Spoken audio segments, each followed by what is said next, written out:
Tantangan yang kita hadapi adalah cukup besar.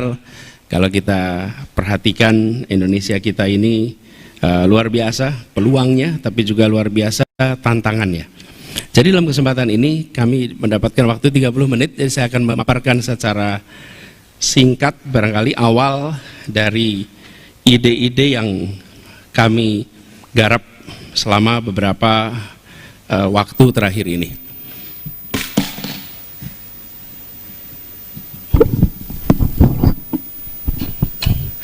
Bapak sekalian yang saya hormati, kita ingin Indonesia yang lebih maju, yang lebih adil.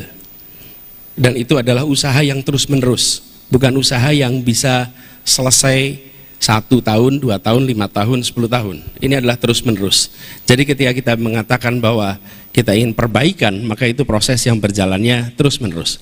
Nah, tantangan kita adalah menurut kami nomor 1, bagi kita semua, mindset kita.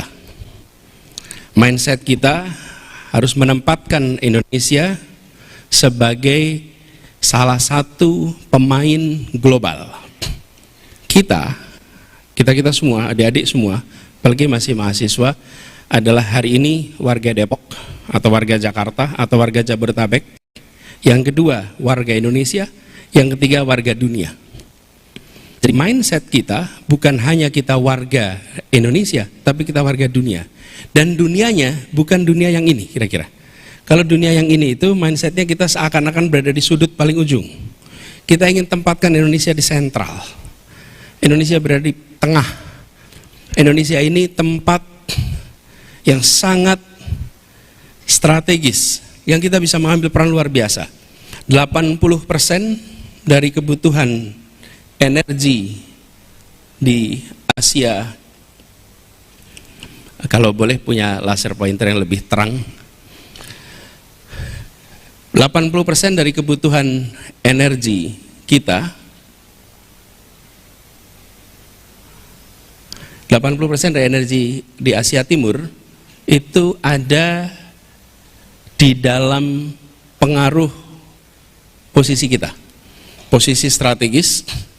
Karena kita dilewati salah satu dari choke point dunia.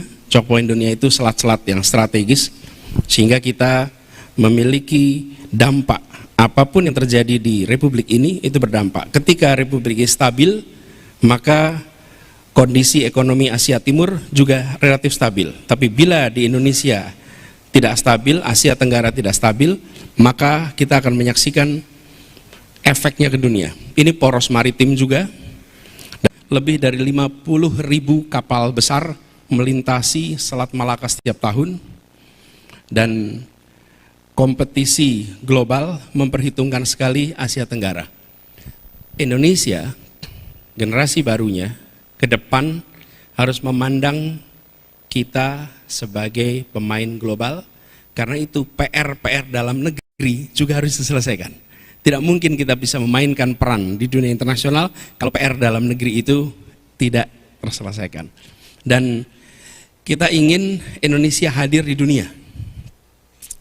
Hadirnya bukan karena berita-beritanya, tapi hadirnya itu karena rumah tangga di dunia merasakan kehadiran Indonesia.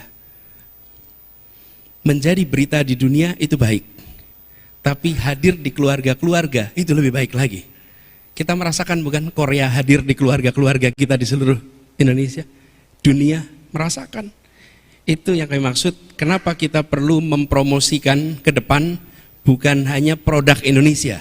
Yang harus kita promosikan adalah brand of Indonesia. Merek-merek Indonesia. Karena merek-merek Indonesia itu artinya gagasan dari kita, ide dari kita, penetrasi dunia, dan kita punya potensi yang luar biasa di situ. Jadi kami memandang ke depan Indonesia maju, kancah percaturannya bukan hanya di dalam konteks domestik, tapi pandang dalam konteks global.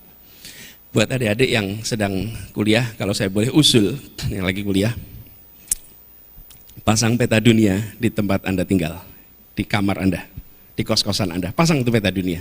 Sekedar Anda lihat aja. Dan Anda mungkin akan menyaksikan di situ. Rupanya jarak Aceh dengan India itu bisa jadi lebih dekat ya daripada Aceh ke Makassar. Oke. Skop yang Anda perhatikan itu global. Sebaliknya, saya sering anjurkan kalau ada mahasiswa Indonesia kuliah di dunia internasional, saya minta di kamar kosnya, di apartemennya, pasang peta Indonesia. Biar tiap hari Anda lihat tanah air Anda, bahwa satu saat Anda akan dipanggil pulang untuk mengabdi dan memajukan republik ini. Yang di sini lihat global, yang berada di global lihat domestik. Tapi apa pesannya? Pesannya kita harus hebat di dalam negeri untuk bisa kita menjadi warga dunia yang mempengaruhi. Dan kata kuncinya adalah Indonesia mempengaruhi. Lalu bagaimana kita bisa maju dan adil? Saya ingin tunjukkan pada adik-adik semua sebuah fase yang sudah dilewati oleh Indonesia. Kata kuncinya satu. Kita berhasil menjadi satu bangsa di tahun 1928. Ketika kita memutuskan menggunakan bahasa persatuan bahasa Indonesia, mendeklarasikan bangsa kita bangsa Indonesia, dan menyatakan tumpah darah kita tumpah darah tanah air Indonesia. Ini memutuskan satu bangsa ini dahsyat karena menyepakati bahasa bersama. Bahasa persatuan itu luar biasa. Tanpa bahasa persatuan, hari ini parlemen kita, DPR kita, pemerintahan kita kalau berdiskusi mungkin perlu penerjemah. Anda lihat Uni Eropa. Uni Eropa itu kalau tidak salah 28 negara.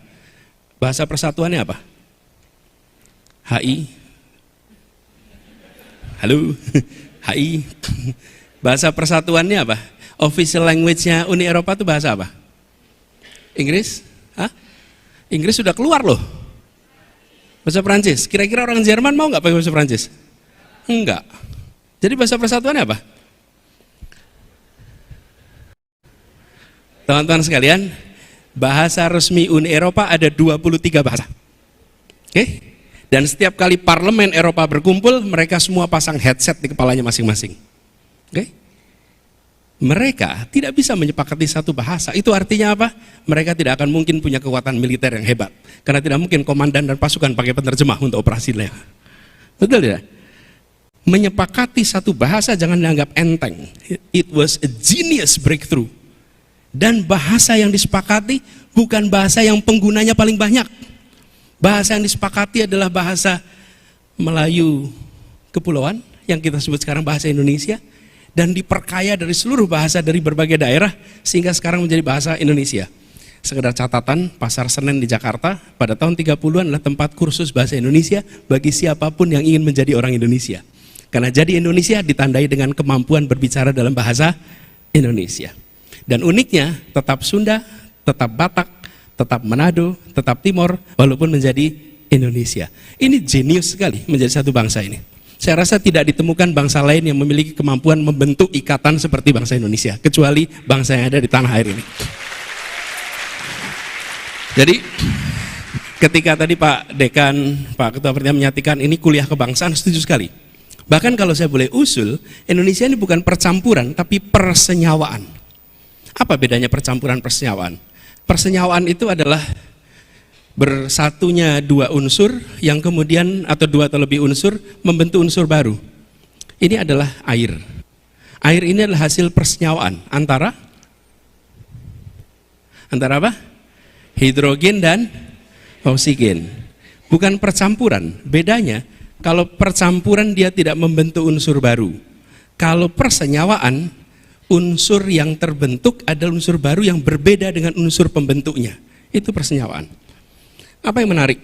Dalam air ada hidrogen. Dalam air ada oksigen. Tapi air bukan hidrogen dan air bukan oksigen. Air adalah entitas baru yang terbentuk. Terlihat tidak Indonesia seperti persenyawaan?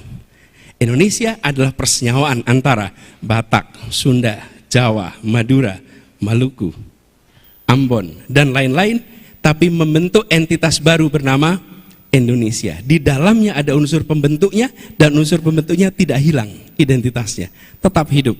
Itulah sebabnya saya membayangkan Indonesia ini sebagai sebuah persenyawaan, dan sudah jadi. Makanya ketika kita sudah jadi persenyawaan, Jangan menonjolkan hidrogennya dalam menonjolkan oksigennya, karena itu menegasikan persenjataan yang sudah dihasilkan. Yang harus ditonjolkan adalah persenjataan yang dihasilkan, yaitu Indonesia yang setara, yang memberikan kesempatan yang sama kepada semuanya. Jadi ini satu yang pertama. Satu yang kedua adalah kita menjadi satu negara. Ini satu yang kedua. Punya bangsa, punya bahasa, tapi belum punya negara. Dan ini salah satu yang unik dibandingkan negeri-negeri lain. Biasanya terbentuk negara dulu, baru terbentuk bahasa resmi. Kini tidak. 17 tahun sebelum negara terbentuk, sudah membentuk bahasa persatuan. Kita tahu menjadi satu negara. Tapi dalam prosesnya Indonesia sempat berubah menjadi sebuah negara federal. Dan kita hari ini menyebutkan NKRI harga mati. NKRI itu tidak pernah ada, maka kita nggak akan pernah bisa bilang negara kesatuan. Jangan pernah lupakan bahwa sempat Indonesia itu, Republik Indonesia menjadi bagian kecil dari sebuah Republik Indonesia Serikat. Republik Indonesia hanya bagian kecil. Republik Indonesia presidennya Soekarno, Republik Indonesia Serikat presidennya Mr. Asad. Ini fakta sejarah. Kemudian kita menjadi negara kesatuan lewat yang disebut sebagai mosi integral tahun 50, bulan April, lalu 17 Agustus 1950 diresmikan menjadi resmi, seakan-akan itu proklamasi yang kedua. Lalu yang ketiga, satu wilayah, sudah satu bangsa, satu negara, satu teritori. Kenapa? Karena sebelumnya Indonesia itu hanya tanah, tapi tidak air. Perairannya adalah perairan internasional. Antara Jawa dengan Kalimantan itu wilayah internasional. Antara Kalimantan dengan Sulawesi itu wilayah internasional. Yang disebut sebagai Indonesia hanya tanahnya, airnya tidak. Lalu Juanda melakukan deklarasi tahun 57. Kalau peristiwa anekdotnya, katanya Bung Karno ke pelabuhan di Cirebon. Di pelabuhan di Cirebon, Bung Karno menyaksikan kapal-kapal berbendera asing banyak sekali. Kemudian tanya, ini kenapa banyak sekali bendera asing? Ya karena kita ini wilayah airnya perairan internasional, belum diakui. Perjuangannya tidak pendek, tahun 82 baru UN Clause itu keluar. Dan akhirnya kita diakui sebagai satu tanah air. Nah, teman-teman sekalian, Bapak Ibu yang saya hormati, satu yang kelima, ini PR kita hari ini. Bila kita sudah satu bangsa, satu negara, satu kesatuan, lalu satu teritori, maka berikutnya adalah kita harus bisa menjaga persatuan ini. Apa kunci menjaga persatuan? Persatuan itu dijaga bukan lewat retorika, tapi dijaga lewat perasaan kesetaraan, perasaan kesamaan, perasaan keadilan. Sulit sekali membangun persatuan dalam ketimpangan. Sulit sekali. Di dalam kampung sulit, di dalam kota sulit, apalagi dalam sebuah negara. Karena itu penting sekali kita untuk menjaga persatuan Indonesia itu dengan menghadirkan keadilan sosial bagi seluruh rakyat Indonesia. Itu kunci. Dan untuk bisa ke sana, maka kita harus melakukan langkah-langkah menyetarakan kesempatan, menyetarakan kesejahteraan. Jadi yang kelima, nah ini nanti kita perlu diskusikan terminologinya, karena belum Pak Dekan ini, Pak Prof. Aji belum ketemu terminologi finalnya. Apakah disebut sebagai satu kesemakmuran? Apakah disebut sebagai satu perekonomian? Apakah disebut sebagai satu kesejahteraan? Tapi intinya adalah menjaga agar satu yang kelima mengikat kita semua. Supaya apa? Bagi rakyat dimanapun dilahirkan, dia punya kesempatan untuk mendapatkan kesejahteraan yang setara. Itu PR kita yang berikutnya. Nah, for lack of better term, kami menggunakan istilah satu Indonesia, satu ekonomi. Ini for lack of better term, satu perekonomian. Satu perekonomian artinya apa? Dimanapun kita berada, maka kita tersambungkan secara perekonomian, di balik itu tersambungkan secara kesejahteraan, di balik itu tersambungkan secara fasilitas untuk menuju kesejahteraan. Apa fasilitas menuju kesejahteraan? Kesehatan, pendidikan, yang kemudian lapangan pekerjaan. Nah, itu membuat mereka menjadi satu kesejahteraan, satu perekonomian. Jadi harapannya adalah gagasan ke depan, kita ingin satu Indonesia yang kelima, satu perekonomian, satu kesemakmuran, satu kesejahteraan. Artinya setiap keluarga bisa memenuhi kebutuhan pokok, bisa menabung, bisa merencanakan masa depan. Kata kunci menghadirkan keadilan. Dan kalau boleh kami reflektif atas perjalanan bangsa ini, kenapa kita memilih menggulung kolonialisme? Karena kita melihat sistem kolonialisme itu tidak adil. Tidak adil. Di negeri ini kaya sumber daya, tapi yang merasakan kekayaan di negeri Belanda. Kira-kira ada ketimpangan antara yang mengelola negeri ini, dengan yang berada di negeri ini. Pusatnya resminya di Batavia, tapi sesungguhnya pengambil keputusan itu ada di negeri Belanda. Negeri Belandanya kaya raya, wilayah ini miskin. Karena itulah kita ingin merdeka supaya ada keadilan. Jadi ketika hari ini kita mengikhtiarkan keadilan, sesungguhnya ini adalah menuntaskan perjalanan yang dimulai dengan Jembatan Emas Proklamasi 1945. Karena kita meneruskannya di aspek keadilan. Apa aspek ini? Ini yang sangat mendasar kami melihat adalah menghadirkan kesetaraan pada apa? Kebutuhan pokok, akses pendidikan, akses kesehatan. Bapak Ibu sekalian, ketika sampai kepada tiga hal ini yang akan membuat sebuah keluarga, sebuah masyarakat akan bisa maju. Apa? Ketika bicara tentang kebutuhan pokok, pangan yang terjangkau, hunian yang terjangkau, energi yang terjangkau. Energi itu mulai dari air. Kebutuhan air itu termasuk energi.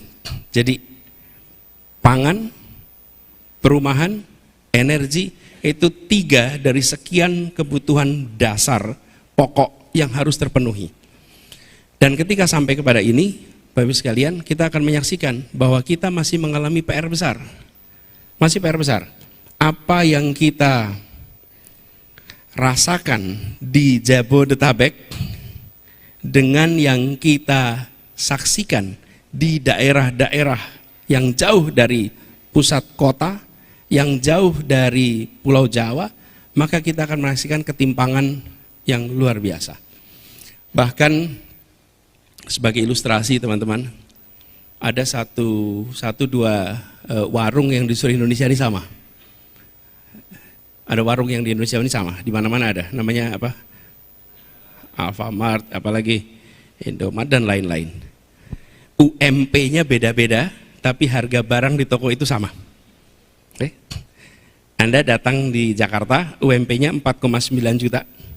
Terus Anda datang di salah satu kabupaten yang UMP-nya 1,2, UMP-nya 1,5, UMP-nya 2, tapi begitu masuk ke toko, dia akan ketemu dengan harga yang sama. Perhatikan harga barang di pasar. Harga barang di pasar, cabai yang di Jakarta dengan cabai yang situ Bondo, saya pernah saksikan bulan lalu, setara harganya. Tetapi dari sisi pendapatan kita punya perbedaan yang luar biasa. Yang kedua adalah pendidikan.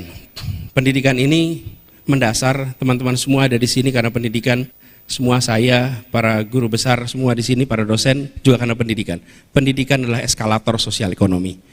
Di bawah naik ke atas lewat eskalator pendidikan. Dan ini apa aspeknya? Akses berkeadilan ke sekolah berkualitas dan terjangkau. Pembelajaran berkeadilan, kompetensi distribusi dan kesejahteraan guru, pendidikan vokasi untuk persiapan kerja, akses pendidikan tinggi yang berkualitas. Akses itu artinya harga yang terjangkau juga. Dan ketika sampai aspek kesehatan, maka bukan hanya soal BPJS, tapi soal memastikan bahwa dari ibu hamil, ada intervensi negara untuk memastikan bayi yang dikandungnya sehat sampai di usia masuk sekolah, dan sampai usia sekolah itu mendapatkan perhatian promotif untuk menjaga kesehatan mereka. Jadi, Bapak Ibu sekalian saya hormati, di sini saya ingin sampaikan bahwa apa yang kita sebut sebagai kebutuhan dasar yang setara itu minimal 3 aspek. Lalu, ini potret kita hari ini. Kita merasakan bahwa kontribusi perekonomian masih sangat terkonsentrasi di sebuah wilayah. Bapak Ibu bisa saksikan di sini, separuh lebih berada di Pulau Jawa, kemudian di Kalimantan ada 9%, Sulawesi 7%, sisi timur ada 2,5%, sisi barat ada 22%. Ini perlu ditingkatkan, bukan Jawa diturunkan, tapi yang luar Jawa mengalami intervensi untuk peningkatan. Karena dengan cara itulah maka tenaga kerja tidak terdorong untuk pindah ke tempat yang ada pekerjaan yang mayoritas ada justru di Pulau Jawa. Lalu tadi juga disampaikan oleh teman-teman sekalian, ini semua yang tadi saya sampaikan menyetarakan kesempatan, memberikan peningkatan kesejahteraan, itu harus dikerjakan dalam sebuah demokrasi yang sehat. Kita membutuhkan demokrasi yang deliver, demokrasi di mana ide gagasan menjadi yang terdepan di dalam proses politik, dan kebijakan itu menjadi output yang dituju oleh semua. Kebijakan untuk kesejahteraan. Jadi kami melihat kualitas demokrasi ini harus ditingkatkan. Kita tadi salah satu menyebut soal kebebasan berekspresi. Demokrasi itu bukan hanya soal ada pemilu atau tidak, tapi demokrasi itu adalah nilai-nilai yang tumbuh di dalam masyarakat, di mana aspirasi bisa diproses melalui proses politik tanpa ada rasa takut, tanpa ada tekanan, dan kemudian nantinya bisa menjadi keputusan-keputusan yang dilaksanakan semuanya dalam kedamaian. Nah, ini yang sekarang seringkali menjadi masalah, karena kita menyaksikan kalau di sosial media sih banyak sekali yang kalau mau nulis itu nyebutnya Konoha, Wakanda gitu. Apa artinya? Ini menunjukkan ada self-censorship. Bahkan kemarin ada yang menyebutkan bahwa kota yang polusinya paling buruk namanya Lahore. Dan lalu mengkritik kota Lahore habis-habisan. Kenapa? Ini tanda-tanda yang tidak sehat. Kenapa saya katakan begini? Ada 2 sistem di dunia ini, demokratik dan non-demokratik. Yang non-demokratik pilarnya adalah fear, rasa takut. Itu non-demokratik. Yang demokratik pilarnya adalah trust.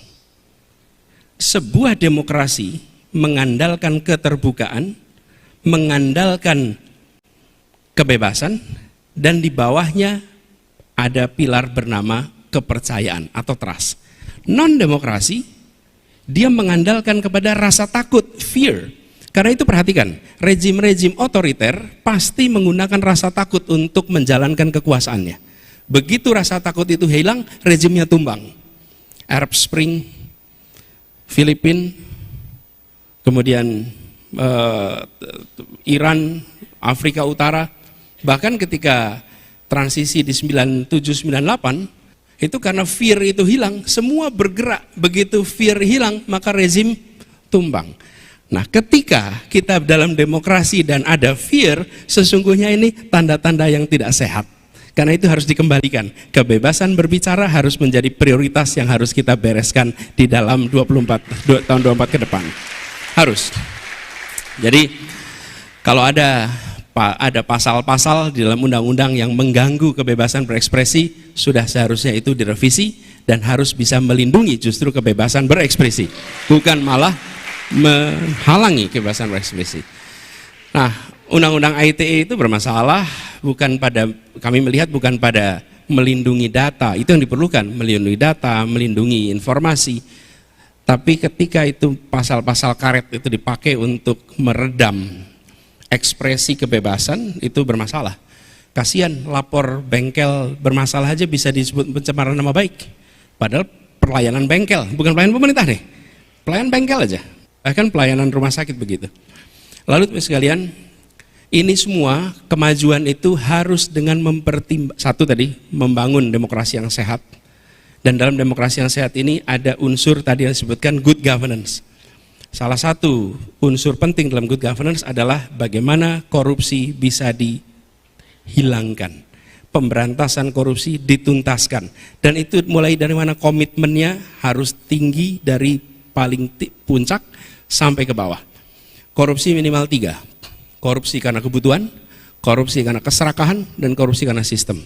Korupsi karena kebutuhan biasanya gajinya cukup hidup 15 hari, 15 hari berikutnya tidak cukup. Ini harus dicari solusi. Sampai kapanpun akan muncul ini korupsi karena kebutuhan. Kenapa? Karena gajinya hanya cukup untuk hidup 15 hari. Terus 15 hari berikutnya apa? Ini harus solusi. Sistem remunerasi yang diperbaiki. Yang kedua, keserakahan. Keserakahan ini tidak ada batasnya, infinite. Namanya juga greed. Jadi kalau pertama itu need, yang kedua greed, itu nggak ada batasnya. Di mana kita mencegah greed ini untuk tumbuh? Rasa takut menghentikan keserakahan. Ketika ada hukuman yang menjerakan, maka hukuman menjerakan itu akan bisa meredam greed dan itu menjadi rasa takut. Tapi kalau hukuman tidak menjerakan, maka keserakahan akan mencari jalannya. Apa hukuman paling menjerakan dalam praktek korupsi? Dimiskinkan. Dimiskinkan, diambil hartanya, disita hartanya, karena itu yang paling ditakuti oleh semua koruptor. Itu yang paling ditakuti semua koruptor. Yang paling kita itu kehilangan hartanya. Pemiskinan ini harus, dan inilah yang harus menjadi pegangan bagi kita semua. Kami melihat yang ketiga adalah sistem. Ada kasus-kasus di mana terjebak karena sistem aturan yang ada. Ini koreksinya pada sistem. Jadi membereskan soal korupsi, kami melihat ada 3 akar yang harus dibereskan di situ. Tidak hanya soal penangkapan, tidak hanya soal kalimat pencegahan, tapi akar masalahnya, need, greed, sama sistem. Kalau itu kita tangani, insya Allah bisa. Yang berikutnya teman-teman, adalah kita ingin membangun Indonesia di masa depan yang berkelanjutan. Kita tidak ingin perekonomian maju, tapi ekologinya rusak. Ekonomi dan ekologi akar katanya sama, oikos nomos, oikos logos, sama-sama oikos. Oke, ini harus bertahan sejalan. Dan kalau bertahan sejalan artinya semua kebijakan yang dibuat harus memasukkan unsur sustainability di dalam formulasinya, di dalam eksekusinya. Karena itu masalah lingkungan hidup itu menjadi sangat penting. Jadi kita punya situasi yang unik karena kita berhadapan dengan, kalau istilah kami, climate crisis, bukan climate change. Kalau climate change itu belum jadi krisis. Yang sedang kita hadapi sekarang adalah climate crisis. Dan climate crisis ini situasi yang mengancam, kalau kita lihat dengan global warming, maka begitu banyak wilayah-wilayah Indonesia yang terancam akan turun karena turun secara relatif karena permukaan air laut yang meningkat. Ini kawasan-kawasan ya, itu yang potensi terancam. Ini adalah report yang dibuat dari penelitian Dr. Heri Andreas, geodesi ITB, tentang kota kabupaten yang secara relatif mengalami penurunan dibandingkan tingginya permukaan air laut. Nah, kemudian aspek yang tidak kalah penting, pengembangan budaya. Teman-teman sekalian, tadi kita sama-sama ingat Indonesia terdiri dari ratusan suku bangsa, ratusan bahasa. Kita memiliki kekayaan budaya yang dahsyat, kekayaan seni yang luar biasa. Maka ke depan kita tidak bisa hanya mengandalkan kemajuan itu di aspek perekonomian saja, di aspek pendidikan kesehatan, tapi juga di aspek kebudayaan.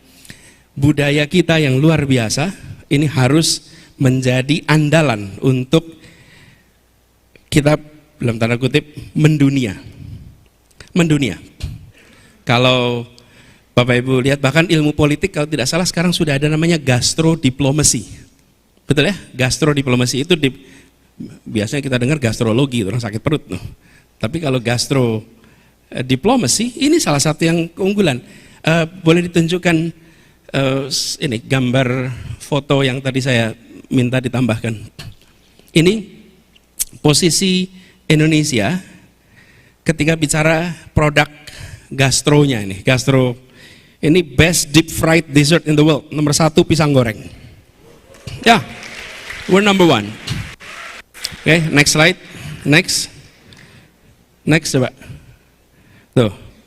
CNN World Best Foods, Reader's Choice. Nomor 1 rendang, nomor 2 nasi goreng. Look. Berikutnya coba. Best rated soup in Asia. Nomor 1 rawon. Nomor 2 gulai cincang. Saya tanya di sini, yang suka rawon coba angkat tangan. Wih, semua. Gulai cincang. Tuh kan? Oke, next. Lihat nih, most iconic ice cream. Zhang Randi, Surabaya. Ragusa S, Itali. Ini 2 yang paling ikonik di dunia. Teman-teman, apa yang terjadi? Kita potensinya besar, tapi intervensi negara di bidang kebudayaan belum besar. Saya merasakan nih ketika ngurusin kebudayaan. Saya waktu itu Mendikbud, saya merasakan ketika di DKI, kita udah dikembalikan ke slide awal. Negara harus hadir investasi di sini. Coba perhatikan Korea Selatan. Korea Selatan itu dimulai tahun 90-an. Ketika negara, waktu itu pemerintah Korea Selatan secara serius melakukan investasi di bidang kebudayaan. Ketika mereka investasi di bidang kebudayaan, investasinya apa? Ada kebijakan, policy-policy yang sifatnya menumbuhkan kebudayaan. Yang kedua, ada investasi finansial di bidang kebudayaan. Dan yang ketiga, ada pembangunan infrastruktur bidang kebudayaan. Kalau negara invest di bidang kebudayaan, nanti pelaku budaya itu akan tumbuh. Pelaku budaya akan, udah habis waktunya ya. Oh, 1 menit lagi. Oke. Jadi kita menginginkan budaya Indonesia yang tadi di peta awal tadi. Kita ingin bukan hanya jadi berita-berita di televisi sedunia. Kita ingin produk Indonesia dirasakan di rumah-rumah di seluruh dunia. Jadi mindsetnya beda, bukan soal tokohnya yang dikenal di seluruh dunia, tapi produknya yang dikenal. Karena itu tadi saya sampaikan, ini adalah brand of Indonesia yang harus maju. Dan itu, teman-teman sekalian, masuklah di dunia sastra. Begitu sastra kita diterjemahkan, waktu itu kita terlibat di Frankfurt Book Fair, diterjemahkan bahasa Jerman, dan bahasa Jerman itu adalah pintu masuk untuk sastra. Langsung dia terjemahkan dan begitu banyak bahasa. Sastrawan kita mempesona dunia. Begitu lihat rupa kita, seni rupa kita dipamerkan luar biasa. Jadi aspek kebudayaan harus menjadi salah satu aspek penting. Dan di sini kreativitas kita batasnya tidak ada, kemampuan kita berkreasi luar biasa. Dan bila itu dikerjakan dengan serius, maka Indonesia akan bisa, kalau istilah saya terkait kebudayaan, tuan rumah di negeri sendiri dan tamu mempesona di negeri orang. Itu kira-kiranya. Nah, Bapak Ibu sekalian yang saya hormati, ini yang bisa saya sampaikan sebagai pembuka diskusi tentang bagaimana visi ke depan. Saya summary-kan. 1 adalah kita nggak perlu ini. Kita ingin lompat Indonesia satu, dari satu bangsa, satu negara, satu kesatuan, satu teritori, sekarang menjadi satu kesemakmuran. Dalam konteks apa? Dalam konteks dunia di mana Indonesia mewarnai dan PR-nya membereskan kebutuhan dasar, kebutuhan pokok, kesehatan, pendidikan. Proses membereskannya lewat proses demokrasi. Proses demokrasi yang memberikan ruang kesetaraan, yang memasukkan ke semua kebijakan faktor lingkungan hidup dan memberikan ruang kepada kebudayaan untuk tumbuh. Itu kira-kira summary-nya, semoga bermanfaat. Terima kasih. Assalamualaikum warahmatullahi wabarakatuh.